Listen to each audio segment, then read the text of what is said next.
चलिए, सामूहिक बुद्धि परीक्षण का विकास सर्वप्रथम कब हुआ था? जो सामूहिक बुद्धि परीक्षण है उसका विकास सर्वप्रथम कब हुआ था? द्वितीय विश्व युद्ध के समय, प्रथम विश्व युद्ध के समय, प्रथम विश्व युद्ध के पहले, या फिर इनमें से कभी नहीं? तो देखिए, सामूहिक बुद्धि परीक्षण का जो विकास हुआ था फ्रेंड्स वो हुआ था प्रथम विश्व युद्ध के समय। सन भी अगर आपको याद रखना है तो याद रखना फ्रेंड्स कि 1914 से लेकर 1918 तक, ठीक है, अगर आपको याद रखना है तो इस समय है ना क्या, प्रथम विश्व युद्ध के समय सामूहिक बुद्धि परीक्षण का विकास हुआ था। और याद रखना, अगर द्वितीय विश्व युद्ध की सन आपको अगर याद करना है तो याद रखना कि 1939 के समय, ठीक है, याद रखना 1939 के समय। चलिए आगे बढ़ते हैं। समावेशन का अर्थ क्या होता है? समावेशन का अर्थ क्या होता है? विकलांग बच्चों की शिक्षा, या लैंगिक समानता एवं भेदभाव रहित शिक्षा, या विशिष्ट आवश्यकता वाले बच्चों की शिक्षा, या फिर उपरोक्त सभी की सभी। तो इसी इसमें है ना उपरोक्त सभी की सभी हो जाएंगे, डी वाला आंसर बिल्कुल सही हो जाएगा। समावेशन में विकलांगता के लिए बच्चों के लिए भी शिक्षा, लैंगिक समानता एवं भेदभाव रहित शिक्षा, या विशिष्ट आवश्यकता वाले बच्चों के लिए भी शिक्षा, याद रखना समावेशन में, जिसमें सबका आवेश हो जाए तो उसको कहते हैं समावेशन, ठीक है। चलिए नेक्स्ट क्वेश्चन देखते हैं। इस प्रकार क्वेश्चन आप हिंदी में पढ़ते होंगे। चलिए, शैक्षिक सिद्धांत के सूत्रमूर्त से अमूर्त की ओर क्या तात्पर्य है? मूर्ति को दिखाकर फिर से उसके बारे में पूछना, या फिर क्ले मॉडलिंग की कला का विकास करना, या फिर जिन तथ्यों को साक्षात भौतिक रूप से प्रस्तुत नहीं किया जा सकता उन्हें उपलब्ध भौतिक उदाहरणों द्वारा पेश करना, या फिर डी वाला आंसर हो जाएगा इसका, अदृश्य को दृश्य से समझाना। नहीं, तो देखिए आंसर हो जाएगा इसका सी वाला, जिन तथ्यों को साक्षात भौतिक रूप से प्रस्तुत नहीं किया जा सकता उन्हें उपलब्ध भौतिक उदाहरणों के द्वारा प्रस्तुत किया जाए, ठीक है। चलिए नेक्स्ट क्वेश्चन देखते हैं। बालकों को सामाजिक व्यवहार की शिक्षा दी जाती है कक्षा शिक्षण के द्वारा, पाठ्यक्रम के द्वारा, विद्यालय में सामाजिक एवं सांस्कृतिक गतिविधियों के द्वारा, या फिर टोली शिक्षण के द्वारा। तो किसके द्वारा दी जाती है? विद्यालय में सामाजिक एवं सांस्कृतिक गतिविधियों के द्वारा दी जाती है, ठीक है, सामाजिक व्यवहार की शिक्षा। नेक्स्ट क्वेश्चन देखिए। अगला, घरों के कलहपूर्ण वातावरण का प्रभाव बच्चों पर कैसे पड़ता है? बच्चे असामान्य हो जाते हैं, कुछ प्रभाव नहीं पड़ता है, या फिर बच्चे अपनी दुनिया में मस्त रहते हैं, या फिर बच्चे दुराग्रही, आक्रामक एवं झगड़ालू बन जाते हैं। तो देखिए डी वाला आंसर बिल्कुल ही सही हो जाएगा। जो घरों में कलहपूर्ण वातावरण होता है, क्या होता है कि बच्चों का जो मन होता है वो अत्यंत संवेदनशील होता है, इसलिए वो है ना इस प्रकार के कार्य करते हैं, वो दुराग्रही हो जाते हैं, आक्रमणकारी हो जाते हैं और झगड़ालू बन जाते हैं। तो डी वाला आंसर बिल्कुल सही हो जाएगा, याद रखना। अगला क्वेश्चन देखिए। अचेतन प्रेरक अनकॉन्शियस मोटिव का महत्व सर्वप्रथम प्रतिपादित किसने किया था? वेंट के द्वारा, मैकडूगल के द्वारा, फ्राइड के द्वारा, या फिर वॉटसन के द्वारा? किसके द्वारा किया गया था? फ्राइड के द्वारा किया गया था अचेतन प्रेरक का महत्व, ठीक है, सी वाला आंसर बिल्कुल सही हो जाएगा। नेक्स्ट क्वेश्चन देखिए। बालक में सृजनात्मकता अभिव्यक्ति में निम्न में से क्या प्रभावी नहीं होता है? राजनीतिक भाषण, नाटकीय खेल, रचनात्मक खेल, या फिर काल्पनिकता? बालक में सृजनात्मकता अभिव्यक्ति में से निम्न में से क्या प्रभावी नहीं होता है? तो इसका आंसर क्या हो जाएगा? नाटकीय, राजनीतिक भाषण, ए वाला आंसर बिल्कुल सही हो जाए। देखिए नाटकीय खेल में रुचि रखता है, रचनात्मक खेल में रखता है, काल्पनिक चीज़ों में भी रखता है, लेकिन राजनीति से उसको कोई भी मतलब नहीं रहता, बच्चों को दूर ही रखना चाहिए उससे। चलिए नेक्स्ट क्वेश्चन देखते हैं। किशोरावस्था उतार चढ़ाव वाली नाजुक उम्र क्यों मानी जाती है? जो किशोरावस्था होती है जो उतार चढ़ाव की नाजुक उम्र क्यों मानी जाती है? तो पहला ऑप्शन देखते हैं, किशोरावस्था युवावस्था को प्राप्त करने की सीढ़ी होती है, या बच्चों को पीछे छोड़ने का एहसास, बचपन को पीछे छोड़ने का एहसास, या फिर किशोरावस्था में बच्चों में शारीरिक एवं मानसिक परिवर्तन, उनमें पुरुषत्व एवं स्त्रीत्व की विशिष्टता का आभास, या फिर बच्चे अपने को बड़ा महसूस करने लगते हैं। तो देखिए जो आंसर है इसका सी वाला आंसर ही बिल्कुल सही होगा। इसका आंसर जो है, किशोरावस्था में बच्चों में शारीरिक एवं मानसिक परिवर्तन, उनमें पुरुषत्व और स्त्रीत्व की विशिष्टता का आभास हो जाता है।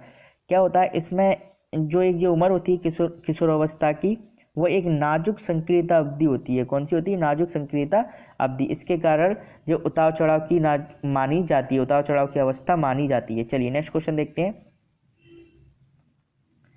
दूसरों के कार्य एवं व्यवहार को देखकर उसी तरह कार्य करना क्या कहलाता है? प्रेरणा, मूल प्रवृत्ति, अनुकरण, या फिर अनुवंदन? क्या कहलाता है? दूसरे के कार्य को व्यवहार को देखकर उसी तरह कार्य करना अनुकरण कहलाता है या अनुसरण कहलाता है। तो सी वाला आंसर बिल्कुल सही हो जाएगा। नेक्स्ट क्वेश्चन देखिए,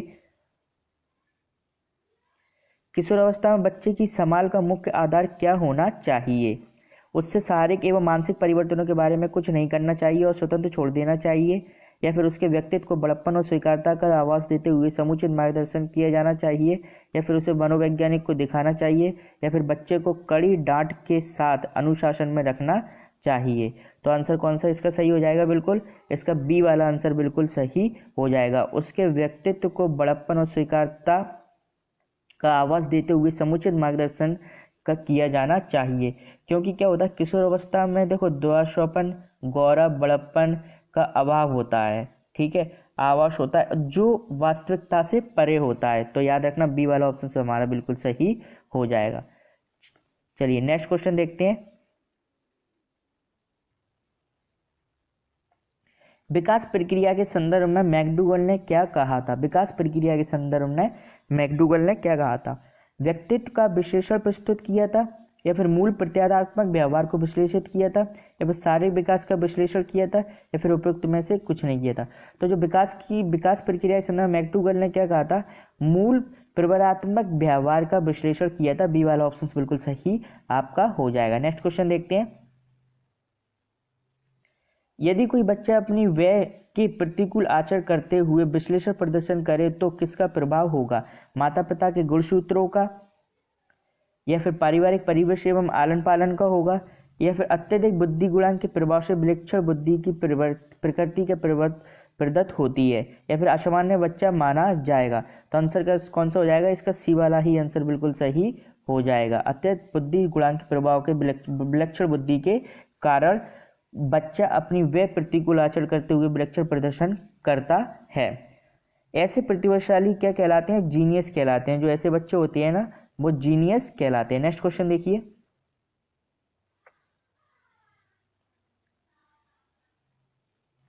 मिल्टन की यह उक्ति कि बचपन की विकास प्रक्रिया मनुष्य के भावी जीवन का उसी प्रकार आवाज देती है जैसे सुबह पूरे दिन की स्थिति का संज्ञान देती है, का तात्पर्य क्या है? चलिए ऑप्शंस देखते हैं। बचपन में विकास करने वाला बच्चा बड़ा होकर अच्छा बनता है? नहीं। परिस्थितियां मनुष्य को बनाती हैं? नहीं। बचपन भविष्य का संकेत मात्र होता है? नहीं। प्रारंभिक जीवन के गुण, परिस्थितियां, पर्यावरण भावी जीवन को निर्धारित करते हैं। तो डी वाला ही ऑप्शन इसका बिल्कुल ही सही हो जाएगा आपका, ठीक है। डी वाला ऑप्शन बिल्कुल सही हो जाएगा इस उत्तर का, ठीक है।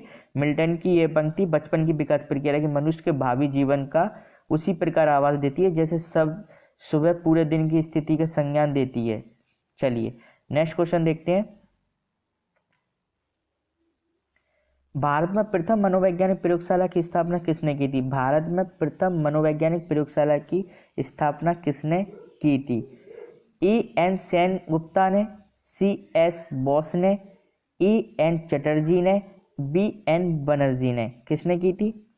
आंसर हो जाएगा ए वाला, E.N. सेन गुप्ता ने की थी, ठीक है। ए वाला आंसर बिल्कुल सही हो जाएगा। अगर पहले के पार्ट से आपने देखी हुई तो मैंने उसमें बता दी। चलिए आपके लिए क्वेश्चन बनता है कि E.N. सेन गुप्ता ने भारत में किस जगह पर, उस जगह का नाम आपको मुझे बताना है कमेंट बॉक्स में, ठीक है। किस जगह पर इसने मनोवैज्ञानिक प्रयोगशाला की स्थापना की थी? पहले के पार्ट्स में मैंने इस क्वेश्चन को अच्छी तरीके से समझा दिया था। इसका उत्तर मुझे आप कमेंट बॉक्स में बताएं। सामाजिकरण करने वाली सर्वप्रथम संस्था है, सामाजिकरण करने वाली सर्वप्रथम संस्था है घर, मंदिर, विद्यालय या फिर मित्र मंडली। कौन सी हो जाएगी इसमें से? घर हो जाएगी, ठीक है फ्रेंड्स। घर सिंपल क्वेश्चन है। घर से ही बच्चा क्या होता है कि सीखना प्रारंभ करता है।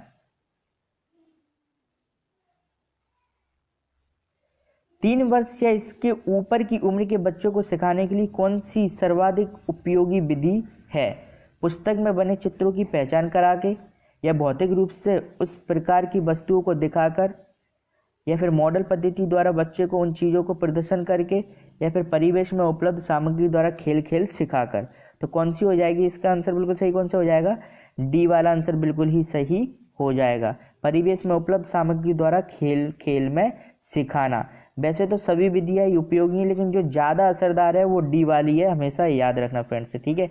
लेकिन सभी विधियों से बच्चा कुछ ना कुछ सीखता है, लेकिन खेल के माध्यम से ज़्यादा सीख पाएगा। थॉर्नडाइक ने बुद्धि की प्रकृति के संदर्भ में कौन से सिद्धांत का प्रस्तुत किया था? थॉर्नडाइक ने बुद्धि की प्रकृति के संदर्भ में एक शक्ति सिद्धांत, विविध शक्ति सिद्धांत, बहुशक्ति सिद्धांत या द्विशक्ति सिद्धांत, कौन सा किया था उसने? जो थॉर्नडाइक ने किया था वो किया था बहुशक्ति सिद्धांत किया था। कौन सा दिया था? बहुशक्ति सिद्धांत। बुद्धि के जो सिद्धांत से संबंधित अगर आपको वीडियो देखना है तो मनोविज्ञान के अध्याय में हमारा जो बुद्धि से संबंधित अध्याय है उसको जाकर देखिए, सारे के सारे कॉन्सेप्ट मैंने क्लियर कर दिया है उसमें। तो इसका आंसर कौन सा हो जाएगा? थॉर्नडाइक ने कौन से बुद्धि सिद्धांत दिया था? बहुशक्ति सिद्धांत दिया था। नेक्स्ट क्वेश्चन देखिए, शारीरिक, मानसिक और सामाजिक और संवेगात्मक विकास किस अवस्था में पूर्णता पर पहुंचता है? शैशवावस्था में, युवावस्था में, बालावस्था में या फिर किशोरावस्था में? कौन सी अवस्था में पहुंचता है? किशोर अवस्था में पहुंचता है। ठीक है, डी वाला आंसर बिल्कुल सही हो जाएगा, किशोर अवस्था में पहुंचता है। चलिए नेक्स्ट क्वेश्चन देखिए, बच्चों को कार्टूनों द्वारा सिखाए जाने में आसानी क्यों महसूस होती है? कार्टूनों के द्वारा सिखाए जाने पर आसानी क्यों महसूस होती है? बच्चे के अंतर सृजनात्मकता क्षमता विकसित होती है? नहीं। बच्चा कार्टून के उछलने, बोलने एवं कार्य करने को चित्र में देखकर अपने को तादात्म्य महसूस करता है, अतः जल्दी सीखता है। तो देखिए बी वाला ऑप्शन बिल्कुल सही हो जाएगा, आपको आगे पढ़ने की ज़रूरत नहीं है। आगे क्वेश्चंस हमने पहले ही पढ़ लिए, सामने ही दिख ही रहे हैं, तो देखिए बी वाला ऑप्शन बिल्कुल ही सही है। ठीक है, बी वाले को ही बिल्कुल राइट लगाइए। चलिए नेक्स्ट क्वेश्चन देखते हैं, बच्चे को ड्राइंग और पेंटिंग तथा कलरिंग से सीखने में क्यों आसानी होती है? बच्चे को ड्राइंग, पेंटिंग एवं कलरिंग से सीखने में क्यों आसानी होती है? किस वजह से होती है? क्योंकि देखो ड्राइंग, पेंटिंग, कलरिंग बच्चा अपनी कल्पना के अनुसार बनाता है, अतः उसकी समझ में ऐसी बातें ज़्यादा आसानी से आती हैं। तो ए वाला तो बिल्कुल ऑप्शन सही ही लग रहा है। आगे की देख लेते हैं, बच्चे को रंग बहुत अच्छे लगते हैं? नहीं। बच्चे ड्राइंग को आसान समझते हैं? नहीं। ड्राइंग, पेंटिंग, कलरिंग की बातें उसे अनुकूल तथा ज़्यादा उपयोगी लगती हैं। देखिए ऑप्शंस तो सारे सटीक, सारे इससे संबंधित हैं, क्या क्वेश्चन से संबंधित है, लेकिन आपको सटीक उत्तर देना है। ठीक है, तो ए वाला ही ऑप्शन हमारा बिल्कुल सही